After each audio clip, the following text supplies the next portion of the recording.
শাহজালাল প্রাচীর নির্মাণ করে সামনে অগ্রসর হও। প্রভু চট করে আসা তো দূরের কথা, আসার চিন্তাও করতে পারবে না। কথা বলে এখন সময় এসেছে কাঁধে কাঁধ মিলিয়ে আমরা আল্লাহ রাব্বুল আলামিনের এই জমিনে একটা সংবিধান দেখতে চাই, যে সংবিধান বিশ্বনবী জনাবে মুহাম্মদ রাসূলুল্লাহ করে গেছে। কথা বলেন ঠিক কিনা ভাইয়ের আমার? এই বাংলাদেশের একজন নন্দিত মুফাসসির কোরআনের কথা বলার কারণে 13টা বছর জেলখানায় যিনি আটকা ছিল, শেষ পর্যায়ে তিনি বুঝতে পেরেছিলেন গোয়েন্দা বিভাগের সংস্থা বুবুর যারা আপন লোক, ওরা বুঝতে পেরেছিল এই বুড়ো হুজুর যদি থাকে একাই দেশ তোলপাড় করে দেবে। এই জন্য ইনজেকশন দিয়ে আল্লাহর গোলামেরা দেশ থেকে তারা বিতাড়িত করে দিয়েছে। আমার ভাইয়ের, আমার বন্ধুরা, আল্লাহর নবী নূহ আলাইহিস সালাতু ওয়াস সালাম এক নয় দুই নয় 950 বছর শুধুমাত্র মানুষের কাছে হেদায়েতের বাণী, হেদায়েতের পথ দেখানোর জন্য দাওয়াত দিয়েছেন। আল্লাহর গোলামেরা একান্ত আপনজনে আমার 950 বছর দিনের দাওয়াত দেওয়ার জন্য আল্লাহর গোলামেরা একটা মুহূর্তের জন্য তিনি ক্লান্ত বোধ করে নাই। আল্লাহর গোলামেরা 950 বছর দিনের দাওয়াত দেওয়ার মধ্য দিয়ে নূহ আলাইহিস সালাতু ওয়াস সালামের আমার ভাইরা অনুসারী হয়েছে মাত্র কয়জন? একটু কথা বলেন ভাই, জোরে বলেন। 80 জন হয়েছে, তাও 80 জনই পুরুষ না। এই ফুলবাড়ি এলাকায় যত মানুষ, এই কাজীপাড়া এলাকায় যত মানুষ, এই ভাটই অঞ্চলে যত মানুষ আঙ্গুল ইশারা করে এলাকা চালাইছে। এমনকি কাজে ধরা ধরা ভাব, একদল গুছাই নিয়েছে একজন, আর একদল গুছাই নিয়েছে একজন। আল্লাহর গোলামেরা একান্ত আপন জনে আমার চেষ্টা প্রচেষ্টা দ্বারা তারা সফল হতে চেয়েছেন। নূহ নবীর একটা মাত্র টার্গেট ছিল, একটা মাত্র চিন্তা ছিল, আমার আল্লাহ রব্বুল আলামিন দুনিয়ায় পাঠাইছে আমাকে হেদায়েতের গ্রন্থ দিয়ে আল্লাহর গোলাম হয়ে আমি যাতে দুনিয়া থেকে পরকালীন জীবনে পাড়ি দিতে পারি। এই জন্য ক্লান্তি বোধ করে নাই আল্লাহর বান্দারা। যখন যেভাবে পেয়েছে, অত্যাচার যতই হয়েছে, তারপরও তার দিনের দাওয়াত যারা পরিমাণ সময় আল্লাহর বান্দারা থেমে যায় নাই। আল্লাহর নবী নূহ আলাইহিস সালাতু ওয়াস সালামের সময়, ওই সময় 6টা গোত্র ছিল। এই 6টা গোত্রের দল ছিল 36টা। কয়টা দল? কয়টা বলেন বলেন? দল হলো 6টা। আরে শাখা প্রশাখা কয়টা? এ বাংলাদেশেও এখন অনেক দল দেখা যাচ্ছে। আল্লাহর বান্দারা শুধু আমাদের ভিতরে এক একজন আছে শুধু মার্কা নিয়ে বসে আছে, ভোট নাই। কথা বলে না কেন? আল্লাহর গোলামেরা একান্ত আপন জনে আমার আল্লাহর নূহ আলাইহিস সালাতু ওয়াস সালাম দিনের দাওয়াত দেওয়া শুরু করলেন। যে কয়টা মুজাহিদ হয় আবু সাইদের মতো হয়, যত বড় পাহাড় আসুক না কেন, নূহ আলাইহিস সালাতু ওয়াস সালামের এই 80 জনকে যারা পরিমাণ নড়চড় করার ক্ষমতা কারণ নাই। বলেন আল্লাহু আকবার। আল্লাহর গোলামেরা একান্ত আপন জনে আমার সর্বশেষ এই অবস্থা দেখার পর সবাই মিলে চিন্তা করলো নূহ নবীর এই 80 জনকে কিভাবে কোন অবস্থায় এই দেশ থেকে তাড়ানো যায়, এই দেশ থেকে হটানো যায়। এদের একাগ্রতা এত বেশি, ওরা সামনের দিকে অগ্রসর হয়, এমন অগ্রসর হয় বুলেট ফুলেট কোনো কিছু তারা পরোয়া করে না। এই জন্য ওদের টার্গেট আল্লাহর নূহ আলাইহিস সালাতু ওয়াস সালামের। আল্লাহর নবী নূহ আলাইহিস সালাতু ওয়াস সালাম দিনের দাওয়াত দিলেন। 1 নয় 2 নয় আমার ভাইরা 950 বছর, 950 বছর। এবার জবান খুলে বলেন কয়জন হলো? জোরে বলেন। 80 জনের ভিতরে 40 জন মহিলা আর 40 জন পুরুষ। 6টা দল, তার শাখা হলো 36টা। সবাই মিলে আমার ভাইয়ের, আমার বন্ধুরা, আল্লাহর নবী নূহ আলাইহিস সালাতু ওয়াস সালামকে কষ্ট দিতে লাগলো। এত কষ্ট দিতে লাগলো আল্লাহর গোলামেরা যে কষ্টের কোনো সীমারেখা নাই। ছোট্ট কথা বলে আমি আমার আলোচনার মূল ধাপের দিকে যেতে চাই। আমার ভাইয়েরা, একান্ত আপন জনে আমার আল্লাহর নবী নূহ আলাইহিস সালাতু ওয়াস সালামের হাত 2টা বেঁধে ফেলা হলো, পা 2টা বেঁধে ফেলা হলো। হাত আর পা বেঁধে আমার ভাইয়েরা উত্তপ্ত বালুর উপরে শোয়াই দেওয়ার পর আল্লাহর নবী নূহ আলাইহিস সালাতু ওয়াস সালামের পিঠের উপরে আল্লাহর গোলামেরা লোহার আছড়ি দিয়ে যখন আছড়াচ্ছে, রক্তগুলো আল্লাহর গোলামেরা টপ টপ টপ টপ টপ টপ করে জমিনে পড়তেছে। আল্লাহর নবী নূহ আলাইহিস সালাতু ওয়াস সালাম বলতেছে, আল্লাহ এই জাতিকে তুমি হেদায়েত দাও। আল্লাহর গোলামেরা সূরা নূহের ব্যাখ্যার ভিতরে আছে, ওদিকে যেতে চাচ্ছেন আমার ভাইয়েরা। আল্লাহ তখন বলল, নূহ রে, এ জাতি আর তোমার কোনোদিন গ্রহণ করবে না। এই যে 80 জন হয়েছে, এর থেকে বেশি হওয়ার আর সম্ভাবনা নাই। নবী বলছে যদি নাই হয় তাহলে ও ছাতা রাইকে কি মাইরে দাও। সুবহানাল্লাহ বলবেন না? ওরা যদি কালেমা নাই তো রাখার দরকার আছে। আল্লাহ তোমার তরফ থেকে গজব নাজিল করে দাও, যে গজবে সকিনা জরিনা মর্জিনা কেউ যেন বেঁচে না থাকে, এমন ডলা দিবা মাজা উঁচু করে যেন দাঁড়া দি না পারে। কথা বলা যাক না ভাইয়ের আমার বন্ধুরা আমার, অনেক বড় ঘটনা। মূল কথাটা যেটা বলতে চাচ্ছি, আল্লাহর উপরে আস্থা রাখলে আমার আল্লাহ রাস্তা তৈরি করে দেয়। জালিমরা টার্গেট নেবে 41 সাল, আমার আল্লাহ 24 সাল না আসলেও 24 সালে অল আউট করে দেবে। এটা দুনিয়ার কোনো মানুষ চিন্তায় আনতে পারে না। ভাইরা আমার, বন্ধুরা আমার, একান্ত বন্ধুরা আমার, এই কাজীপাড়া ফুলরিতে কত মানুষ দেখেছি, তাদের হুঙ্কারে হুজুরগুলো থাকতে পারে না। এখন তারা টলে টলে টলে গুইতো মারলু ওঠে না। কথা বলে না কেন? না থাকতেও তো শুনতে পারি। কথা বলে না কেন? তবে কলিজা ভরে ভালোবাসা দিচ্ছি। আমি সব এলাকায় মাহফিলে আসলে এটা আমার মনের কথা। আল্লাহি আল্লাহর কসম, আমি কাজীপাড়ার ঋণ আমার জীবনে শোধ করার ক্ষমতা আমার নাই। যখন কোনো হুজুর থাকতে পারে, আমার বন্ধু ছিল এই ফুলরিতে, কত ঝামেলার পর সে আর পরে থাকতে পারে নাই। চিন্তা করলাম, থাকতে যখন দিবি না, তোদের এলাকার চাইল খাতি দিবি না, তো তোদের এলাকার মেয়ে বিয়ে করে নিয়ে সারা জীবন খাবো, এই চেষ্টা চালাই গেলাম। পরে আল্লাহ সফল করে দিস নাকি বলে বিয়ে দিলাম। যে মসজিদ ইমামতি তার কোনায়, কত দাঁড়াবি কত দাঁড়াবি, যতকাল বেশি থাকবি ততকাল তোর ভাত খাবে। চিন্তা করিস না, টেনশন করিস না, এ খেলা কাহার বলেন? আমার ভাইয়ের আমার বন্ধুরা, একান্ত বন্ধুরা আমার, আল্লাহর নবী নূহ আলাইহিস সালাতু ওয়াস সালাম আল্লাহর কাছে দোয়া করল, আল্লাহ এরা যদি আর কালেমা গ্রহণ না করেন তাহলে একটাও রাখার দরকার নাই। এমন গজব তুমি নাজিল করে দাও যে গজবের বদৌলতে শুধু আমার 80 জন বাঁচবে আর সব যাবে। আল্লাহ ডাক দিয়ে বলে, নূহ রে, তাহলে নৌকা বানা। কি বানা? জোরে বলেন। নৌকা বানাও। 3 তলা নৌকা হলো। কয়তালা? কয়তালা? এই ঘটনার ভিতরে যাচ্ছেন, একেবারে সংক্ষিপ্ত নিয়ে আসছে আমার ভাইয়েরা। 3 তলা নৌকা হলো মরুভূমির পথে, যে এলাকায় কোনোদিন পানি নাই, ওই মরুভূমির জায়গায় নৌকা খাড়া করে তুলো। সবাই জিজ্ঞাসা করছে, যেখানে পানি নাই, পানির অভাবে মানুষ মরে, এ জায়গায় আবার নৌকা দরকার কি? নদী নাই, খাল নাই, বিল নাই, পুকুর নাই, কিচ্ছু নাই, ও জায়গায় কি নৌকার দরকার হয়? বলেন ভাইয়ের আমার, বন্ধুরা আমার, একান্ত বন্ধুরা আমার, নৌকা থেকে সবাই জিজ্ঞাসা করলো, কেন কেন কেন নৌকা তৈরি করা হয়? আল্লাহর নবী নূহ আলাইহিস সালাতু ওয়াস সালাম এবং তার 80 জন প্রচার করে দিতে লাগলো, সবাইকে বলতে লাগলো, শোনে নাও, এই পৃথিবীর ভিতরে মহাপ্লাবন হবে। আল্লাহর ফেরেশতার নৌকা যদি ভাঙতে যাও, তোমরা তছনছ হয়ে যাবা, নাক দাঁত মুখ একটাও সোজা থাকবে না। তাহলে কি করা যায়? আরেকজন ডাক দিয়ে বলে, তাহলে দূরের থেকে আগুন ধরায় দাও। আগুন ধরায় দিবে যখন আল্লাহর বান্দারা নৌকা, তখন আগুন ধরে দাও দাও করে জ্বলে যাবে।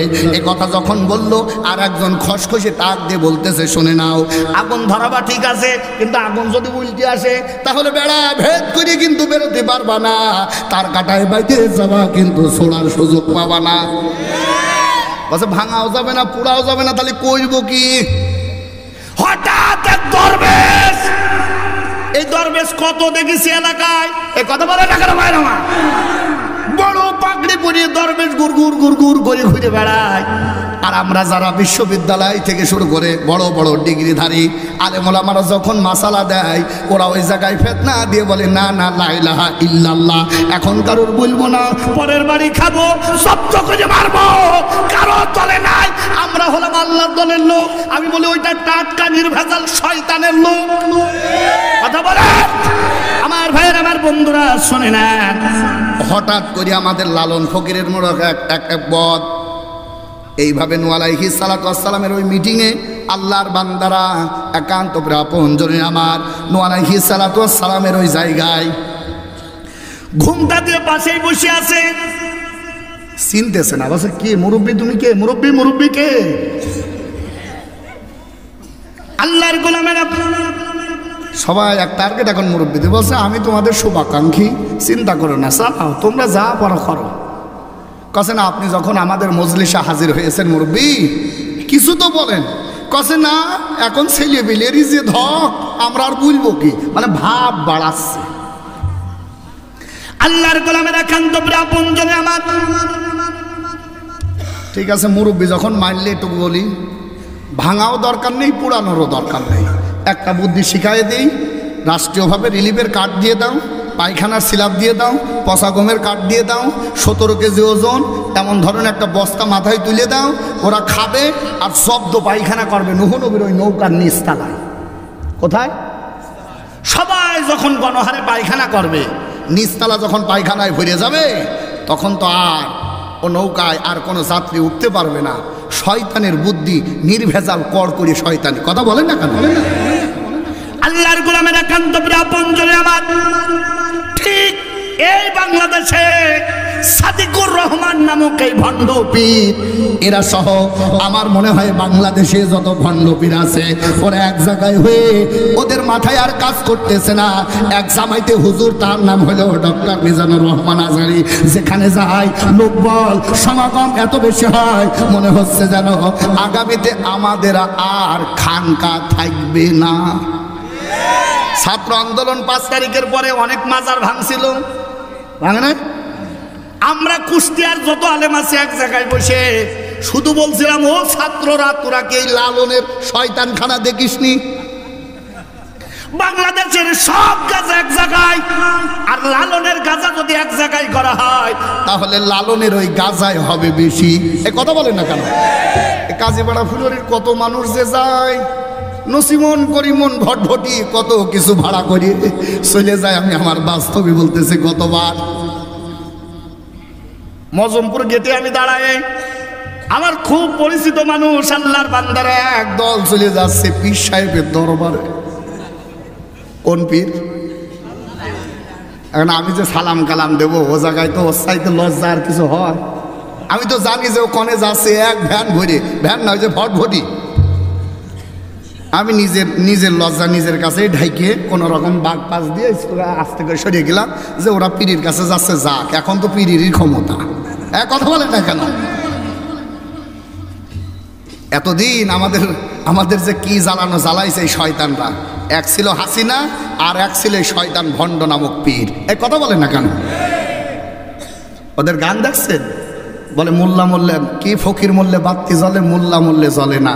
ওই মোল্লাতে আল্লাহ থাকে না, বরং আমাদের কাঠ মোল্লাতে আল্লাহ থাকে। কত বড় শয়তানি, কত কথা যে শুনেছি আমরা, আর কত ভণ্ডামি যে ওদের আছে, সেটা আর বলার মতো না। সম্মানিত ভাইয়ের আমার, বন্ধুরা আমার, একান্ত আপনজনে আমার,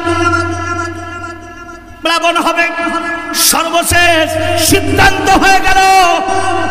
এখানে মারিফতি সাইডে কথা আছে, বলার জন্য নিয়ে আসলাম, একটুখানি খেয়াল করেন। নৌকা হয়ে গেল, সর্বশেষ সিদ্ধান্ত হলো নূহ নবীর তরিতে পায়খানা করো গণহারে।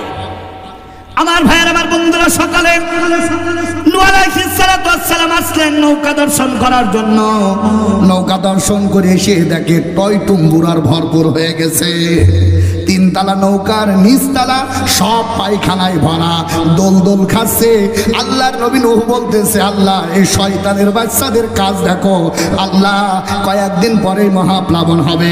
রব্বুল আলামিন আমার যাত্রীগুলা এই নৌকায় উঠবে, ওগো আল্লাহ, আর এরা পায়খানা করে সাত করে দিয়েছে। আল্লাহ এখন যদি আমার যাত্রীগুলো উঠতে না পারে, এরা আমাকে মিথ্যাবাদী বলবে, তোমার অসম্মান হবে, আমার অসম্মান হবে। সিজদায় পড়ে গেলেন আল্লাহর নবী। আল্লাহ ডাকতে বলে, শুনে নাও, কোনো কিছু যদি পেতে হয়, কোনো কিছু যদি চাওয়ার লাগে, শুনে নাও। আল্লাহ ডাকতে বলে, রব্বানা ইন্নানা আমান্না ফাগফির লানা যুনুবানা ওয়া কিনা আযাবান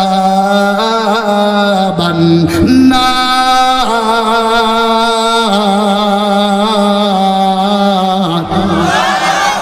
আল্লাহ ডাকতে বলে মুমিনরা তোমরা যদি কিছু চাও তাহলে এক নম্বরে বলবা আল্লাহ আমি তোমার গুনাহগার গোলাম, আমার ভান্ডারে যত গুনাহ আছে রব্বুল আলামিন গুনাহ যদি একটা একটা করে বাছাই করো জান্নাতে যাওয়ার কোনো উপায় নাই। ওগো রব্বুল আলামিন আমার দৃষ্টিতে আমি দেখতে পাচ্ছি আমার মতো দুর্ভাগ্যবান গুনাহগার গোলাম আর কেউ নাই।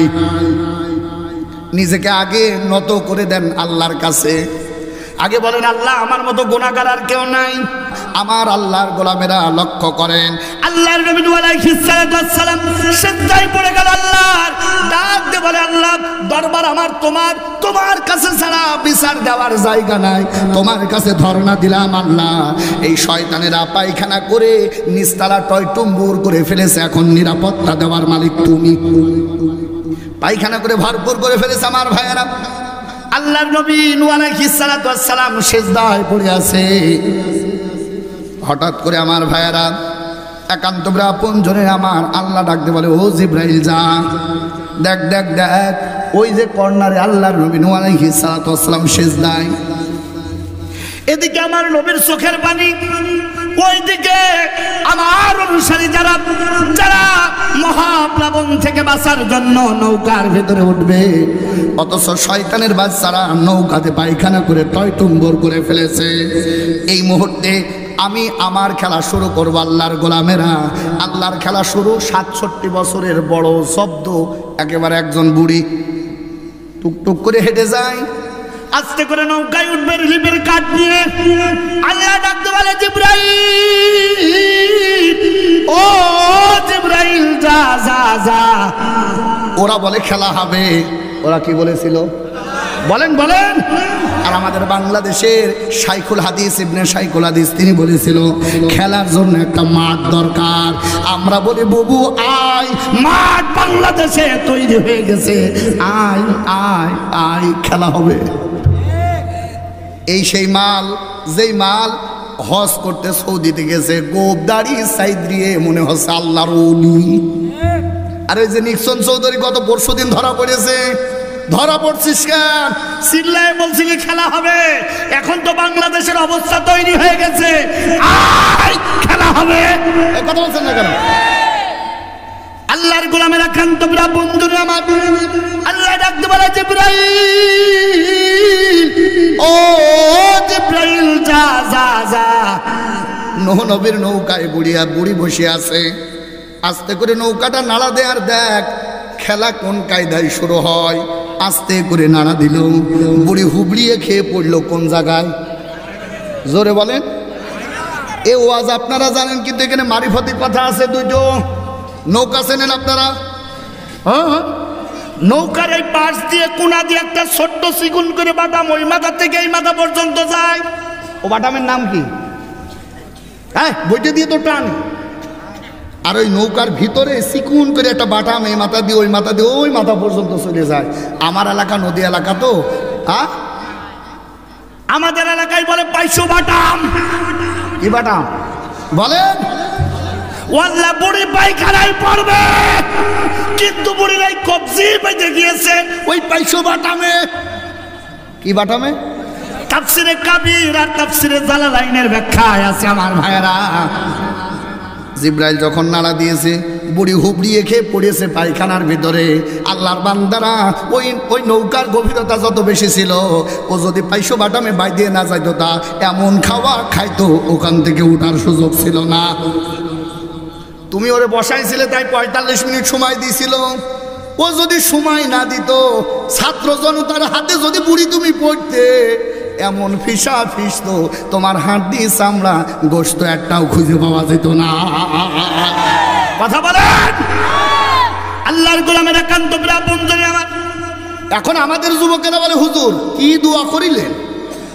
এত প্লেন ধরে ধ্বংস হয়ে পড়ে যায়, হেলিকপ্টারের দরজা ভেঙে কত মানুষ পড়ে যায়, তো ওই বুড়ির ওই ৩.৫ ঘন্টা ঘোরা ও হেলিকপ্টারের দরজাকে একটু ফাঁক হয়েছিল না?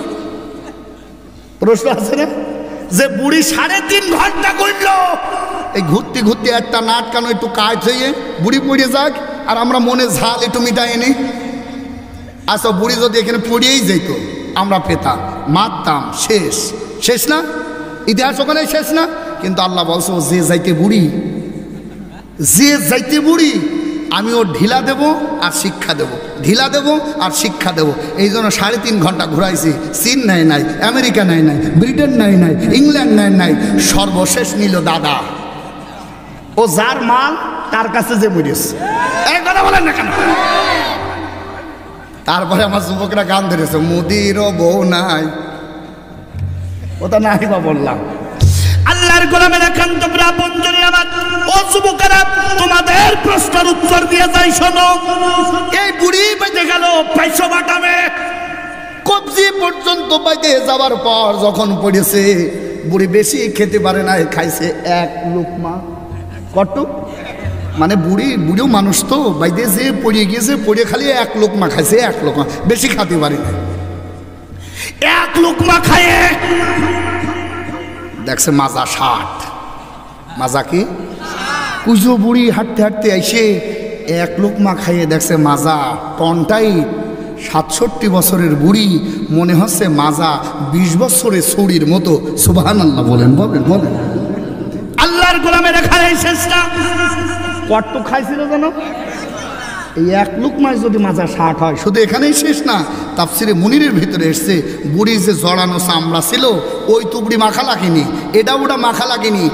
নূহ আলাইহিস সালাতু ওয়াস সালামের নৌকায় 1 লুকমা খাইয়ে মনে হচ্ছে বুড়ির তরতাজা একেবারে 60 পাট হয়ে গিয়েছে। কোথায় 67 বছরের বুড়ি, মনে হচ্ছে বুড়ি 18 বছরের ছুরি। খেলা কার? বলেন বলেন। চুলগুলো ছিল সব পাকা, 1 লুকমা খাবার কারণে হয়ে গেল সব কাঁচা। বুড়ি বলছে, নূহ নবীর এই তরিতে পায়খানা না, এটা মনে হচ্ছে যেন আন্তর্জাতিক মানের মেডিসিন। চারিদিকে ছড়াই দিল। আর এটা যদি মহিলাদের কানে যায়, ও বুড়ে, ওই যে নূহ নবীর তরিতেও পায়খানা, যে কি ধক। কানা খায় ভালো হয়, কুজো খায় ভালো হয়, বুড়ো খায় জোয়ান হয়। আচ্ছা বলেন, এক বুড়োর প্রায় মরা মরা ভাব, মরা মরা ভাব, ও যদি 1 লুকমা খাইয়ে 20 বছরে চলে আসে, ও কি না খেয়ে থবে? বলেন থবে? এই ঝিনাইদা এক পুলিশ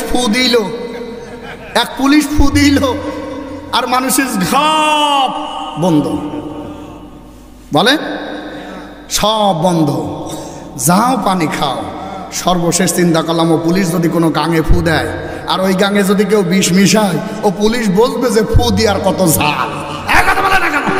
বাঙালি যে এত পাগল, এত পাগল। সবাই গণহারে পায়খানা খায়, কানা খায়, পায়খানা খাওয়ার পরে কানা এত বেশি দেখতে পারে, আগের চাইতে ডাবল তার জ্যোতি ফিরে আসে। কানা বলে, এর চাইতে বড় মেডিসিন আর দেশে হয় না। সংবাদ চলে গেল বিদেশি ভাবে, কুজো খায় ভালো হয়ে যায়, খুড়া খায় সোজা হয়ে যায়। এভাবে খাইতে খাইতে আল্লাহর বান্দারা, বিদেশ থেকে লোক আসলো, হঠাৎ করে কুষ্ঠরোগীর 3 দল লোক আসলো। আইসে দেখতেছে পায়খানা একটাও নাই, সব খাইয়ে শেষ। এত দামি জিনিস শুধু কি খাবে? ও খাবে আরো নেবে। এ কথা বলছেন না কেন? খাইয়েছে আর নিয়েছে, ঘটিতে বাটিতে তেলেতে বদলাই, যে সামনে পেয়েছে শব্দ করে গুছাইছে। 1 সপ্তাহের ভিতরে দেখে বিদেশ থেকে লোক এসে আর তরিতে কি নাই। বলে সিরিয়া থেকে এক দল এসে কুষ্ঠরোগ নিয়ে এসে বলতেছে, আহা গো, এত কষ্ট করে আসলাম আর 1 লুকমাও পেলাম না, এ আমাদের দুর্ভাগ্য ছাড়া কিচ্ছু না। পাশে একজন বলছে, পায়খানা নাই, তাই কি হয়েছে? কাটা কোনো ভিজা আছে, চাটেক কি? কাজ যদি হয় তাই হবে, চাট। ওয়াল্লা চিন্তা করলো, সাইটে যদি কুষ্ঠরোগ ভালো হয়, চাটাই দোষ কি? গণহারে আছি বের করে দিয়ে চাটা শুরু করলো। এখনো বাংলাদেশে চাটা বাটি একটা করে তৈরি হচ্ছে। মিজানুর রহমান আজহারি বলেছে, 1 দল খাইয়ে গিয়েছে, আর 1 দল খাওয়ার জন্য জুত করে এখন মশান নেছে। আচ্ছা, উনি কি কারোর নাম বলেছে? তা তোমাদের এত চুলকাচ্ছে কেন? গায়ে বাইতে নিয়ে উপরে কে পারছো কেন? এসব গুতোগুতি বাদ দাও, দিয়ে এক জায়গায় আসো, তা নাহলে বিপদ সামনে আরো বেশি। কথা বলে না কেন? ভাইয়ের আমার, বন্ধুরা আমার, বসে চাটলে কি কাজ হবে না? বসে চাইটি আগে দেখ। এক কুষ্ঠরোগী কে বলি এক ঘষা মেরেছে, মাইরে দেখে সব সাদা শেষ। বলছে আল্লাহ রসকস ফুরতি ফুরতি আগে আয় আয়। তিনজন মিলে ছাটাছাটি করছে। আল্লাহ ডাক দিয়ে বলে, ও নূহ রে, মাথা উঁচু করে দেখ, আমি আল্লাহর উপরে নির্ভরশীল ছিলি। দেখ দেখ দেখ, অল্প দিনই নৌকা তৈরি করেছিলি, বেশি চাষাচাষি করতে পারিসনি। আমি আল্লাহ শয়তানদের দিয়ে শুধু পায়খানা সাফই করি নাই, দেখ কি হারে কি হারে কি হারে ছাটাছাটি করছে। শোনে নাও, বেশি চাটা কিন্তু ভালো না। রেখো না মনেতে ভয়, বান্দা খোদার দূর হয়ে যাবে বাধা সব। তোমার আমার মালিক আছে, আছে নামাদের রব, আছে নামাদের রব। লিল্লাহে তাকবীর। তাহলে আমাদের রবকে জোরে জোরে তার উপরে নির্ভরশীল হলে পারে আমার আল্লাহ জিন্দেগির সব মুশকিল আসান করে দেবে। কেন দেবে না? দেখেন 5 তারিখের আগে যারা এত এত পাওয়ার দেখিয়েছে, 6 তারিখে দেখলাম কালামানিক আল্লাহর বান্দারা কলা পাতায় শোয়া। কি বলছেন? বিচারপতি কালামানিক ছিল না? ও স্টেজে বসলে বলতো হুজুর ধর, হুজুর মার, হুজুর ধরে নাস্তা কর। এই ছিল তার স্লোগান। 6 তারিখে দেখলাম কলা গাছের পাতায় শোয়া। আমি ছিলাম হাসপাতালে। আল্লাহর বান্দারা ভিডিও স্ক্রিনে দেখার পর আল্লাহর বললাম, আল্লাহ আমি সন্তুষ্ট হতে পারলাম না। তার কারণ আমি 71 দেখি নাই, 54 দেখি নাই, আল্লাহর গোলামেরা গণ অভ্যুত্থান দেখি নাই। এই 5 তারিখের নির্মমতা আমি নিজের চোখে দেখেছি। আল্লাহর গোলামেরা 6 রাস্তার মোড়ে পুলিশ ক্যাম্পের কর্নারে আমি নিজেও শুয়েছিলাম অজ্ঞান অবস্থায়। আমি দেখেছি কতটা নির্ণয়, কতটা নির্যাতন আমার যুবকদের উপরে করা হয়েছে। আমি 2 তলায়, থানার ডান দিকে 2 তলায় অজ্ঞান হয়ে পড়ে আছি। আল্লাহর বান্দারও অজ্ঞান হওয়ার আগে আমার চোখে একটা দৃশ্য। আমার এক যুবক ভাই, আল্লাহর গোলামেরা পুলিশের আগ্রাসনে পড়ে গেছে। ছোট্ট একটা গুলি লাগছে পায়, দৌড়াতে পারে না। আল্লাহর বান্দারা শোনে, এই চাটা লাগবে না, সব এমনি সময় সব দরকার নাই। একজন চা খাবার মুরব্বী সাইডে বসে থাকবে, চা দরকার তোমার দাও। আল্লাহর গোলামেরা কান্দবরা পঞ্জরি আমার, আমি দেখেছিলাম আমার ভাইয়েরা, আমার গোলামে কান্দবরা পঞ্জরি আমার। 2 তলার উপরে আমরা 11 জন। 5 তারিখের ঘটনা বলতেছি। আল্লাহর গোলামেরা প্রায় 10-11টার দিকে সময় 11 জন 2 তলায় উঠে পড়েছে দৌড়ায়, কিন্তু একজন পড়ে গেছে। পায়ে একটা গুলি লাগার পর ওই পুলিশটার পা জড়িয়ে ধরে বলেছে, ভাই আমার বাড়িতে 2-2টা সন্তান, আপনি আমার এতটুকু রহম করেন, আমার জীবনটা আপনি ভিক্ষা দেন, আমার পায়ে একটা গুলি লাগছে। কুষ্টিয়ার থানাতে এক কুলাঙ্গার ছিল, নাম হলো সাহেব আলী, যে কথা আমি প্রায় জায়গায় বলে থাকি। এসআই মাথার ভিতরে পিস্তল ঠেকিয়ে জায়গাতে শেষ করে দিয়েছে। রক্তগুলোর ভিতর দিয়ে যেন কি যেন একটা গন্ধ পাচ্ছিলাম আমার ভাইয়েরা। আল্লাহর গোলামেরা এই অবস্থা যারা ঘটালো, আজকে যারা ওদের সঙ্গে আতায়াত করে চলতে চায়, তোমার বিবেকের কাছে প্রশ্ন করি, ওটা যদি তোমার ভাই হতো, ওটা যদি তোমার নিজের আপন ভাইয়ের পেটের ভাই হতো, আজকে কেন যেন আমরা দলাদলি করতেছি? এই শয়তানদের বিচার এখন থেমে যাচ্ছে। অতএব নিজেরা দলাদলি নয়, আল্লাহর গোলামেরা শুনে নাও, একসঙ্গে আসো। আল্লাহর বান্দারা কোন জালিমের বাচ্চারা বাংলার মসনদে বসার সাহস পাবে না। কথা ধরে বলে না কেন ভাইরা? এজন্য আল্লাহর উপর আস্থা রাখেন, বিচার ওদের হবে যারা আমাদেরকে এই অবস্থা করেছে। 5 তারিখে আল্লাহর কাছে, 6 তারিখে আল্লাহর বললাম, আল্লাহ খুশি হতে পারেনি। 9 তারিখে ওই ওনার নিউজই দেখছি, স্ক্রিনে ভেসে আসছে, বিচারপতি কালামানিকের একটা বিসি উড়িয়ে দৌড় মেরেছে। কি উড়িয়ে দৌড় মেরেছে? আল্লাহর কাছে বললাম, আল্লাহ এবার বিচার হয়েছে। ও কোটি কোটি টাকার মালিক হয়ে কি হবে? বিসি যদি না থাকে, ওর বউ বাচ্চা থাকবে? বলেন। তাহলে সুখে থাকার জন্য কত হুজুরকে ধরেছো, কত হুজুরকে মেরেছো। চিন্তা করো না, আবার যদি হুজুরদের বিরুদ্ধে যাও তোমার বিসি কখন উড়ে যাবে তুমি কিন্তু টেরই পাবা না। কথা বলেন না কেন ভাই? এ খেলা দুনিয়ার কারো না, এ খেলা কার? জোরে জোরে আল্লাহ তাআলা আমাদের থেকে তৌফিক দিক বুঝার মতো, বলেন আমিন। যত নির্যাতন আসুক, যত জুলুম আসুক, চিন্তা করবেন না, আস্থা রাখবেন কারবারে।